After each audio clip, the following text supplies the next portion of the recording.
Abotai, une question intéressante par rapport à la paracha de la semaine, parachat Matot Mas'eh. Nous allons parler maintenant de Matot, qui est en fait la fin du Chumash. Hein? Non. La parachat de la semaine, par rapport à parachat Matot, Perek Lamed Aleph, Pasuk Tetzayin Yudzayin. Perek Lamed Bet, Psukim Tetzayin Yudzayin. Il est question, si vous vous rappelez, qu'une partie de Am Israël, Reuven, Gad et la moitié de la tribu de Ménaché ont préféré avoir leur part dans l'héritage de la terre promise de l'autre rive du Jourdain. Et là, Moshe leur a fait une remontrance, vous êtes en train de refroidir, etc. Bon, il y a des détails. Maintenant, la question qui se pose, entre parenthèses, je me suis rappelé, dans la foulée que je vous parle, je me suis rappelé d'un Hidush Gadol, un très grand Hidush, lequel, pourquoi ils n'ont pas interrompu Moshe? Je dirais, puis attends, mais on ne compte pas refroidir. On a juste souhaité, demandé d'avoir une partie là, mais nous on va être les guerriers, on va aller à l'avance, on va être solidaires. Parce que Moshe, qu'est-ce qu'il leur a dit? Ah, vous restez là, vous nous lâchez. Enfin, je disais de façon un peu poussée. Hein? Oui, mais pourquoi plus tard?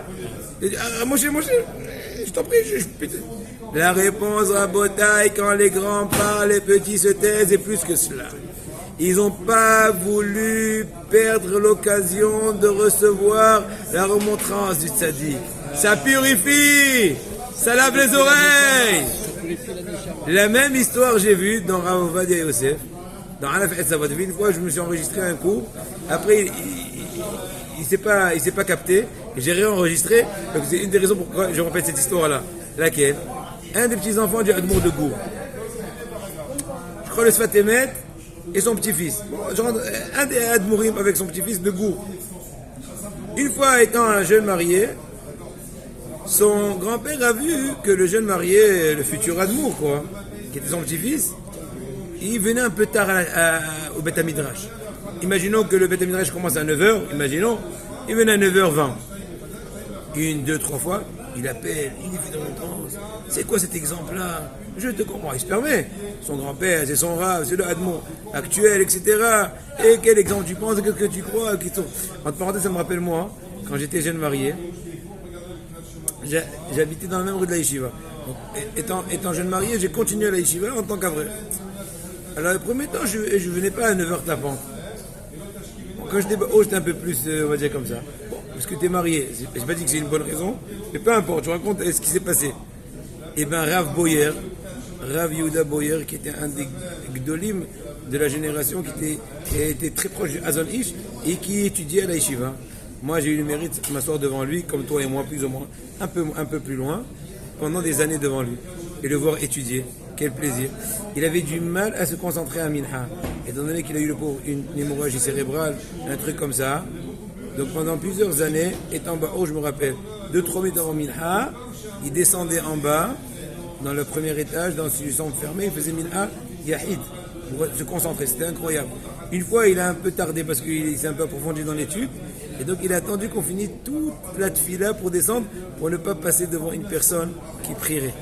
En tout cas, pour retourner à cette histoire-là, il me voit, et il réfléchit pas 2 fois, il m'appelle et me dit, écoute, tu vas pas commencer ta vie de havraire sur le pied gauche, il faut venir à 9h tapant.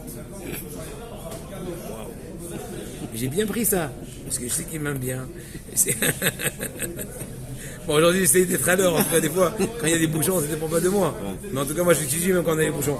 Mais bon, voilà, pour vous dire. Donc, maintenant, je retourne. Donc, alors, après, il s'est avéré que le Admou, il dormait très tard. Il étudiait très tard. Donc, du coup, il s'est levé un tout petit peu plus tard, il prie un peu plus tard, papa. Quand le grand-père, il a entendu ça, il a réappelé. Il a dit, pourquoi tu ne m'as pas dit la vérité? Pourquoi tu t'es tué, tu es parti, tu t'es laissé culpabiliser sans mot dire? Et il dit, papi, j'avais tellement de plaisir à écouter ta remontrance, je ne voulais pas t'interrompre, même avec des bonnes raisons. Incroyable, hein? Maintenant, je retourne au sujet. Alors, les 2 tribus et demie, donc, Reuveni, Gadi, Hatzil Tamashi, les 2 tribus et demie qui sont un peu expliquées devant Moshe ensuite, en tout cas, On lui dit non, ne t'en fais pas, nous on va construire des clos pour notre bétail et des villes pour nos enfants. Et ensuite on va se cendre, n'est-ce pas? Et on va monter, et on va faire de la guerre, etc. De façon solidaire. Maintenant faites attention, chers amis, qu'il est mentionné en premier lieu les animaux, très bien. Donc nous allons construire des enclos pour nos animaux et ensuite des villes ici, dans l'autre rive du Jourdain pour nos enfants et ensuite on va monter. Et a priori il fallait dire plutôt, nous allons construire déjà la zone urbaine, ensuite la zone, je sais pas moi, de l'étable. Rachid te dit un truc incroyable. Hassim ayu al mamonam yotem mi benem lotem. Ils exprimaient plus de soucis, apparemment, à leur bétail qu'à leurs femmes et leurs enfants. Là où il est resté, c'était pas avec Israël.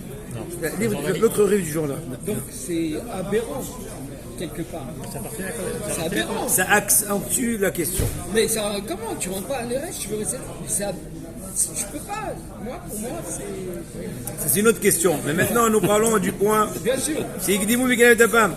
Amalin Moshe, il dit Rashi au nom du Midrash, il les a corrigés. Non. Correction, objection. Quoi? D'ailleurs, c'est marqué dans les propos des versets ensuite. Quand Moshe a répliqué, on dit. Quand il a répondu, il a dit Asua Ikar Tafel. Faites de l'essentiel et de ce qui est secondaire. Beno lachem arim taperem.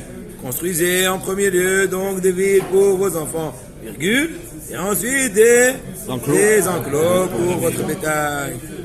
C'est la vie. Maintenant, d'accord, on a bien tout compris. Maintenant, il faut essayer quand même de comprendre quel était le stratagème de réflexion, la pensée, la volonté de tribus ennemies. Bon, ils n'étaient pas des gens qui étaient complètement loin de la Torah, des gens érudits, surtout les chefs. J'imagine que les chefs des tribus, c'est eux qui ont exprimé cet ordre de choses. Donc, qu'est-ce qui est enfoui dans leur pensée?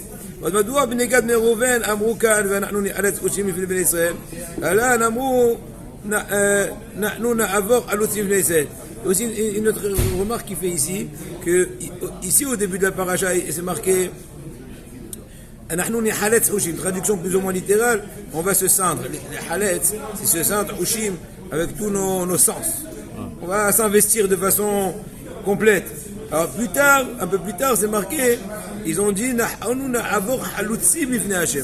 allons passer armés devant Hachem. Est-ce qu'il y a un message dans cette différence de description? Alors le Minhad Yitzhak, Ravi Yaakov Yitzhak Weiss, Avbedin de Aredit Alav Shalom, il pose la question Maït Anat Moshe, Alo Bnegad Merouven Agua Piagmara. Je dis Rav Weiss, au contraire, les enfants de Gad de Reuven, de Ménaché, se sont comportés selon la loi de la Gemara qui dit dans Masechet Barachot, la femme Mahmoud Aleph. Rav Yehuda te dit, au nom de Rav, que tu n'as pas le droit de manger avant de donner manger à ton animal. Et c'est un passouk qu'on le dit tous les jours, plusieurs fois dans le Kirat Shema. Je vais donner des herbes dans ton champ pour ta bête. Et ensuite, c'est marqué toi, l'humain, tu mangeras et tu te rassasieras. Donc c'est quoi l'ordre de choses?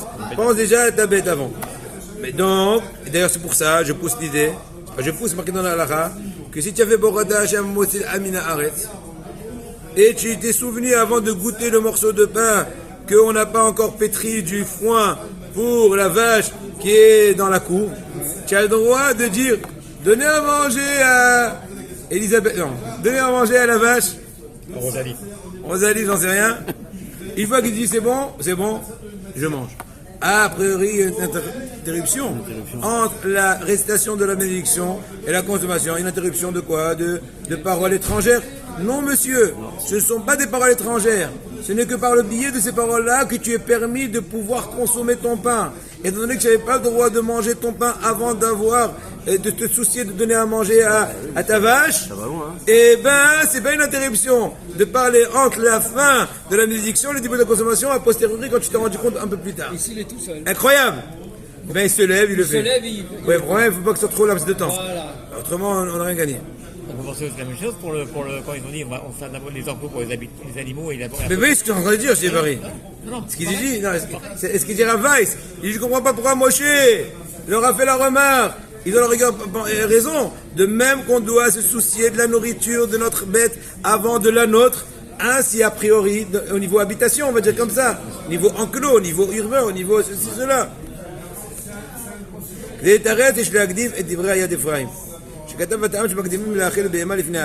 Maintenant, pour répondre à ça, c'est passionnant, Rabotai. C'est la halakha avec la paracha. Mais moi, je suis d'accord avec Moshe Rabbeinu. Mais d'accord, alors on va t'écouter. Déjà, on va écouter Am Israël déjà. Non, écoute, pour qu'on n'ait pas après. Et le Yad Ephraim, c'est un commentateur, il s'appelle Ephraim Zalman Margaliot, un Gaon Atzum. Et si je ne me trompe pas, c'est lui qui a écrit une Haskama à Rabbi Nachman de Breslev dans l'écouté Moharan. Rabbi Ephraim Zalman Margaliot, c'est un Gaon Atzum. En tout cas, il dit là-bas, dans Rahaim, c'est une halakha de Seouda. Il marquait pour quelle raison on précède notre vache à nous, notre bête à nous, notre bétail, à manger avant nous. Incroyable. Ne te sens pas, toi, humain, valeureux de pouvoir manger gratuitement. Des fois, tu n'as pas le mérite, ni la possibilité, ni le droit d'accorder beaucoup de manger. Et bien, des fois, tu manges de par le mérite de ta bête. En fait, entre guillemets, on te donne à manger pour que tu aies la possibilité de donner à manger À la bête. à ta bête. Adam ou Behema Toshia Hashem. Il y a un passouk dans tes livres qui te dit, on dit tous les Shabbatot, Amin A, Sitka Atra Kehalet, Adam, Behema Toshia Hashem, que aussi bien Adam et Behema Toshia Hashem. Ça me rappelle une blague, j'arrête. Il faut mettre le piquant au milieu, il n'y a pas qui pique, c'est la harissa au milieu. Une fois, il y avait un Ma'aret, en français, il s'appelle un Dba. Il a décidé de se mettre à côté du Rav au Mizrah. Mizrah, c'est le lieu honorable du Rav. Et bien, Adam Drop, je rappelle, j'ai eu une fois l'occasion de voir ça dans une synagogue, peu importe.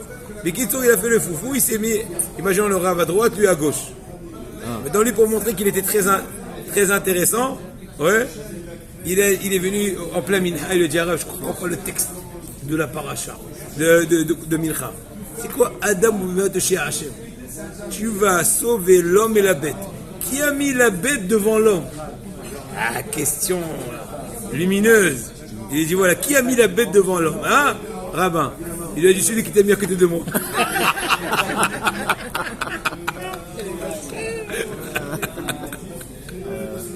Vous avez compris? Avançons. En tout cas, donc je répète. Pourquoi moi j'ai pas le droit de manger avant de donner à manger à ma bête? Qui te dit que tu as le mérite de manger? À quel bruit te donne à manger pour mieux lui donner à elle à manger? Donc on comprend très bien que je ne veux pas manger en vrai. Parce que moi je suis là qu'en train de grignoter au passage, entre guillemets. Le Rod Yesh Lagdim, secondo. Et Divra Gemara Barachot a fait la médée à Moudbet. Une autre Gemara, 5 dapim avant, 5 pages avant, notre Zohar Maseret Barachot a fait la médée à Moudbet, qui dit Bizman chez Israël, Rosim Ratzon Shel Makom, Melachtam Asiter Harim. Quand Am Israël font la volonté d'Akadosh Baruch Hu, leur travail est fait par les autres personnes. Kadosh Baruch Hu, il a beaucoup de messagers. Étudie la Torah et Wod Ami, tout s'arrange. D'accord? Shneemar, et parce qu'on a Yeshaya, qui dit parce qu'on a Yeshaya, Ve'amdu Zarim Ve'ra'ut Sonchim. Ils vont venir des étrangers et ils vont s'occuper de vos bétails. Bisman chez Israël, par contre, quand Am Israël, il ne faut pas la volonté d'Hachem, malheureusement, ils seront obligés eux-mêmes de s'occuper de leurs propres affaires. Quand ce que Pasuk dit, Ve'asafta de Ganecha, c'est toi qui vas engranger ta récolte. Voilà, maintenant on arrive au bout du compte. כשנדק נראה שבני גד בני ראובן אמרו ואנחנו נאלץ אושים ובני ישראל ואילו משה אמר להם תאלצו אושים ובני השם. Donc dès maintenant on peut comprendre un peu la différence de locution. Quand les enfants de Gad et Rouven se sont proposés d'aller en guerre, bien sûr, d'être solidaires, ils sont exprimés de la façon suivante que אנחנו נחלץ אושים לפני בני ישראל. On va, comment dirais-je, concentrer tous nos sens, on va rentrer en force devant le peuple d'Israël. Moshe, quand il répète des propos de façon, on va dire, corrigée, il leur dit vous allez, c'est le point de convergence que je voulais mettre en évidence. Le point essentiel de différence, c'est est-ce que devant Israël ou devant Hachem? Eux, ils ont dit on va aller devant Israël, on est là pour Gadi. Non, vous allez devant Hachem. La réponse, pour tout synthétiser, on dit comme ça, pour tout résumer, ou car, l'okerashi, Benegad Merouven, Ashvou Shem, Memadrega Shen, Osim Etzol Shen Makom. Il dit un truc incroyable. Benegad ou Bene Reuven se sont sous-estimés. Ils ont dit on n'est pas assez valeureux. Écoute, Yeshua, Benegad, les enfants de Gad, les enfants de Reuven, ils sont pas assez valorisés, ils sont sous-estimés. Et donc nous on se considère comme des bergers. C'est-à-dire que nous on n'a pas de mérite à nous-mêmes. On dépend de la nourriture de nos bêtes. Et Azikre chez Adam Nizam Biskut Abema. Donc en d'autres mots, puis je me sens pas assez valeureux, je ne mange que par le mérite de la bête. C'est pour ça qu'on comprend très bien. Dans le même stratagème de réflexion, ils ont dit, donc, on va tout d'abord construire des enclos, ensuite, puisqu'on se sent pas assez important, et donc, on reçoit notre parnassa que de par la bête, Adab ou Behematoshi Hachem, de n'en manger la bête avant, comme avec les autres motzi, donc aussi, je construis la construction avant. Et là, Moshe les corrige. Moshe Amar l'ifne Hachem, le mil Amar. Non, Moshe a dit, allez devant Hachem, faites la volonté d'Hachem. Donc on a dit que quand les Israël font la volonté d'Hachem, leur travail est fait par des étrangers, par d'autres. En d'autres mots, au contraire, je vous corrige. Construisez tout d'abord une habitation pour vos enfants. Ensuite, des enclos pour votre bête. Comportez-vous de telle façon que soyez valeureux, soyez méritants. Au lieu d'aller perdant dès le début et de sous-estimer. Au contraire, c'est le moment de faire la controverse et de se remettre dans la relève en hauteur et dire d'aller devant Hachem, d'être méritant, ce qui vous obligerait donc tout d'abord de construire des maisons et ensuite des enclos. Bonne journée, Shavuot Tov.